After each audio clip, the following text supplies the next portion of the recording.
But that is the problem out there on the road, because everyone wants to be in charge. And you can't. One man, one fucking job. Yeah? And you can't all be in charge, and that is what is wrong out on the road at the moment. If you want me to tell you a little bit of thing, out on the road at the moment, it's because you all want to be in charge. And that's why it's all going wrong. You can't. Sorry, that's where you're fucking up.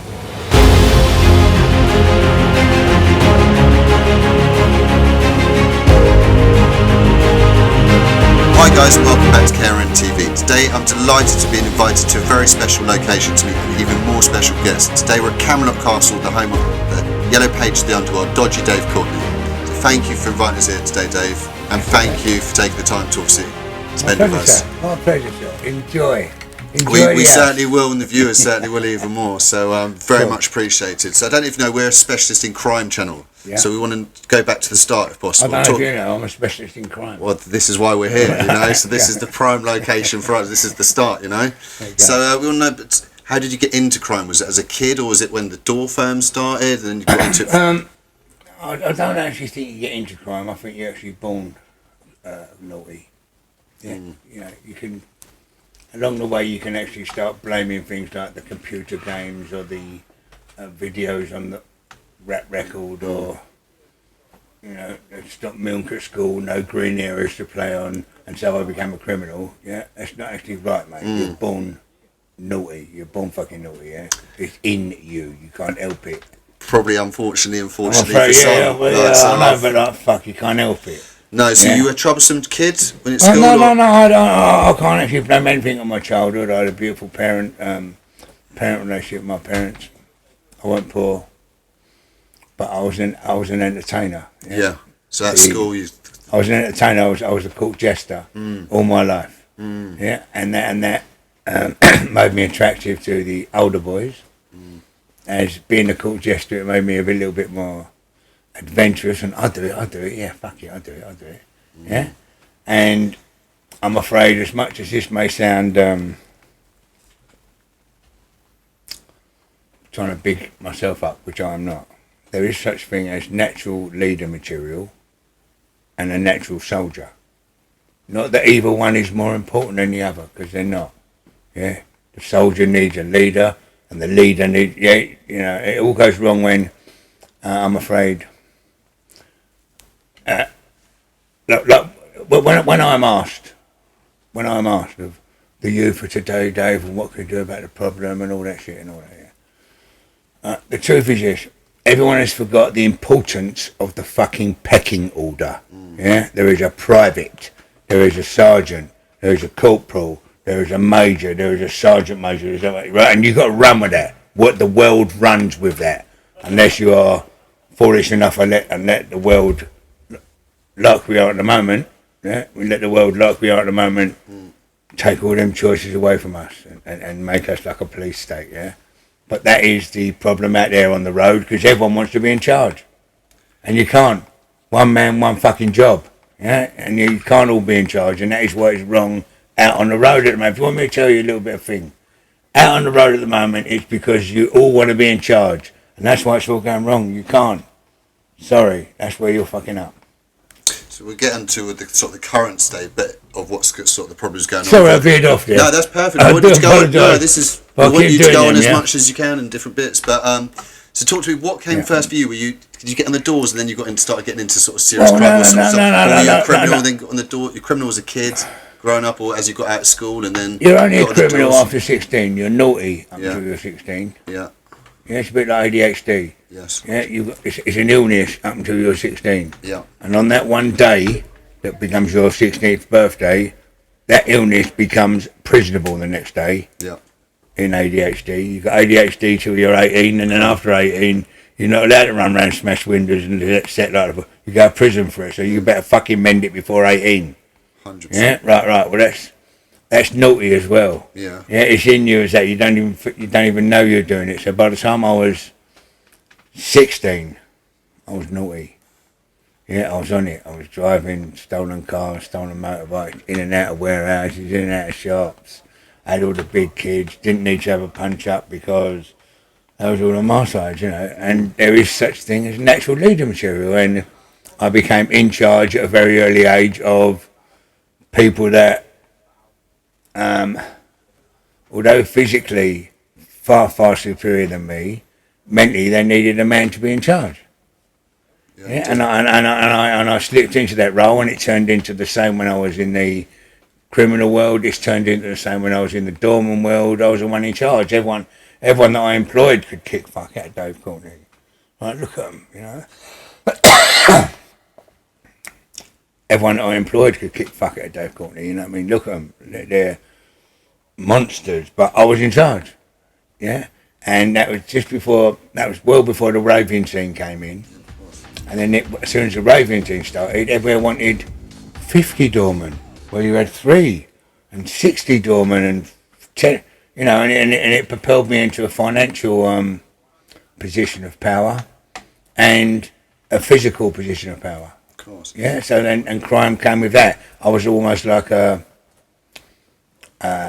job centre for criminals, because once you become a doorman, if you didn't know where to get someone beat up, how to get your neighbour out, how to get the money back for that car the geezers give you a moody check, even if you didn't know one, you did know the doorman down the club, and he knew someone. All right, and 3 days a week or 3 nights a week they were working for me. The other 5 days a week they were unemployed, so I gave them go and get the squatters out. I became a job centre for naughty people. I didn't mean it to be that. Yeah, hence the yellow pages for the underworld. All I am is a scary fucking phone book, mate. Yeah, me. Yeah, I'm this, you know. Of course. So, but if you let me get to my phone book. Yeah, no, dangerous, a problem for anyone. So one thing you touched on there, the legal raves, what sort of was the late 80s and the 90s, so talk to us a little bit. Yeah, the late 80s, yeah. Talk to us about a little bit about I got into I went over to New York with Richard Branson, and he came back and opened up Heaven, and I came back and opened up a load of railway arches. And, you know, the reason I'd done it weren't the drugs. I promise, I'll tell you the reason I'd done it. I come from an era where men went to a pub and bought drink. You couldn't even buy a bottle of water in a pub. If you went up to a fucking bar when I was a young man and went, 2 Ribbeners, a lemonade, 3 bottles of water and an orange juice, please, he'd punch you in the face. I went out to America and saw them at these raves where they were buying bottles of water that you fucking take out the tap. Yeah, buying bottles of water 2 at a time for a £5 each, tipping one over their head, yeah, for a £5, goggling another little bit, and then tipping the rest over the head and buying more water for a £10. Of that is what fucked my life. Yeah. That fucked my whole life. I was like, I couldn't get my head round it. Fuck the pill that made them sweat, the dance, that's easy. And for all that, there they were queuing up, fucking 5 deep, to buy something that is in the tap by the sink, free, and they're buying it for a £5 and then tipping it over their head. I thought, fucking hell, I'm going to go home and be a multi-millionaire. I'm going to go and buy Europe. Yeah, what happened? Did it happen? It did, yeah. Look, you're in my castle, man. Nice. This is all down to the tap. What I've done is I come home and I bought nearly 3/4 of a ton of empty EVM bottles. It got delivered to me on pallets. Oh, I'm really sorry to all them people that come to the yard. I'm going to fess up. I am genuinely very, very sorry to all you people that came to the arches with me all them years ago when I had a little fringe and all that, right? That bought bottles of water. This is what I've done. They come to you empty, but when you buy a bottle of water at a nightclub, they actually give you it out of the fridge, take the top off, and give you it, because you don't want tops on the floor when you're all out there doing your fucking dancing thing, you know what I mean? Whoa, and all that, yeah? You don't need the top of a bottle on the floor when you're doing a backflip, you know what I mean? And so I was just filling them all up with the water out of the tap. I couldn't believe it. I thought it was a bank robber. I thought I might as well put a mask on. I was like, filling it up, going, £5. Fucking fridges loads of it. But as I gave it to them, I undone it and gave them, and they went, thanks, Dave. And I was like, fuck, man. So I bought a castle. Absolutely brilliant. A white Rolls Royce. Absolutely. You don't need to be involved in the drugs they're bringing in when you're selling the water and making that sort of profit margins better than the drugs, isn't it? Sorry about this, ladies and gentlemen, but I'm actually having a premature ejaculation. Oh, that's fantastic. Talking to you about this. Absolutely fantastic. So how many court cases have you won? 23, isn't it? Yeah. 23, which is absolutely incredible. Better than most lawyers have won, you know. Stop it. Say it again. What's the secret to your success? A good lawyer? The Is it secret your of my brain? success. Is it your... No. I'll tell you the secret of my success. I'm afraid this is going to be so unromantic. Yeah. Right? The secret of my success was I'd done all my getting not guilties before there was Facebook. Because the law is, if there's an element of doubt, the law, if there's an element of doubt, you have to go not guilty. Because we can be guilty of letting a guilty man get away, but we can't be guilty of putting an innocent man in prison. And all you need is witnesses. And if I bring up 20 witnesses to say, I was at Dave's house last night, me, myself, and I'm a fireman, I'm a sergeant major, I'm a police cadet, if you get 20 people to go, he was at my house last night, that's the element of doubt. So you could get away with an awful lot if you had the people with another arsehole to stand up and go, I swear to tell the truth, the whole truth, nothing but the truth, so help me God, and lie. You could get away with murder. But now, there's Facebook.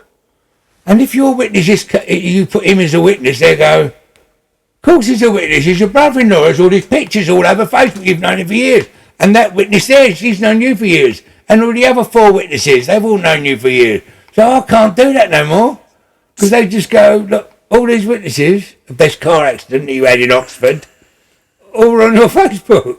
So you're fucked. That's how I got to have it. Yeah, so it's impossible to be as deep as what you may have been. Yeah, there's other things you can do like this, you know. Right? If it's enough evidence to put you in prison, like your phone was used 2 meters away from the thing, or your car was seen at this thing here 3 kilometres away from the thing, right? If there's enough proof to put you in prison, you can be clever, and while you're doing your crime, you send him off to Oxford to use your phone, and you send him down to fucking Oxford to drive your car and get a parking ticket. And when you go, I was at Oxford, if you can go, but look, right, if there's enough evidence to get you put in prison normally, it should be enough evidence to not. Yeah, there's a little tip for you, a little money-saving tip from McDonald's. I know you're loving this, sir. Right, Sarge? So that's a different way of looking at it. So you can use the technology. You can use technology to your advantage. A smart right. It sounds like you might still be involved, Dave. Don't tell us it's not true. Me, stop it. I'm a silly fat old man from South London. Yeah, right.